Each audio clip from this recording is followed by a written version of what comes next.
રથયાત્રા સાથે સંકળાયેલી એક નોંધપાત્ર છેરા પન્હારા વિધિની વિભાવના એ છે કે આજના અષાઢી બીજના આ પરમ પાવનકારી દિવસે આપણે ગજપતિ એટલે કે રાજ્યનો રાજા એ સ્વયં સામાન્ય પહેરવેશ ધારણ કરીને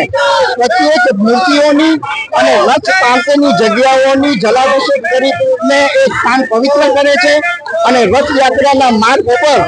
એ સફાઈ કરીને અને સુખડ કાષ્ટ જળનું સુગંધી છંટકાવ કરીને એક આખા માર્ગને પવિત્ર અને સુગંધિત કરે છે. એમ કહેવાય છે કે ગજપતિ એટલે કે કલિંગ સામ્રાજ્યનો સર્વોચ્ચ હોદ્દેદાર એ જ્યારે ભગવાન જગન્નાથજીમાં નાનામાં નાનું કામ કરીને નગરજનોને સંદેશ આપે છે કે જગત નિયંતા ભગવાન શ્રી કૃષ્ણ માટેની સેવા કરવા માટે બધા જ સમાન છે. પછી એ શક્તિશાળી સમ્રાટ હોય કે એક સામાન્ય ભક્તજન હોય એમાં કોઈ જ ભેદ હોતો નથી. આજે આ પ્રણાલી ઓડિશાની અંદર પુરી સ્થિત શહેરની અંદર પુરી મહારાજા સાહેબ મહારાજા દિવ્ય સિંહાદેવ એ છેરા પન્હારા વિધિ દ્વારા ધર્મ કાર્યોનું સૌભાગ્ય પ્રાપ્ત કરતા હોય છે. અને આજે અમે અત્યંત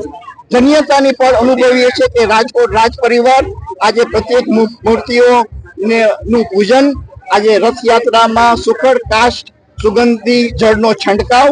અને રથયાત્રાનો શુભારંભ કરવાની વિધિ અને ધર્મ કાર્ય અમને પ્રાપ્ત થયું છે. આજની પડે આ મંદિરના મહંત શ્રી ત્યાગી મનમોહન દાસજીને અને સર્વ સંતગણને હું નતમસ્તક વંદન કરું છું અને રાજકોટ રાજ પરિવાર કૃષ્ણ ભગવાનના દિવ્ય ચરણોમાં સત વંદન કરીને આજના અષાઢી બીજના આ પરમ પાવનકારી દિવસે રથયાત્રા અને નગર ચર્ચા અને મૂર્તિઓની પૂજા અને દર્શન માટે રાજકોટિયન્સને અને રાજકોટ વાસીઓને ખૂબ ખૂબ શુભકામનાઓ પાઠવું છું.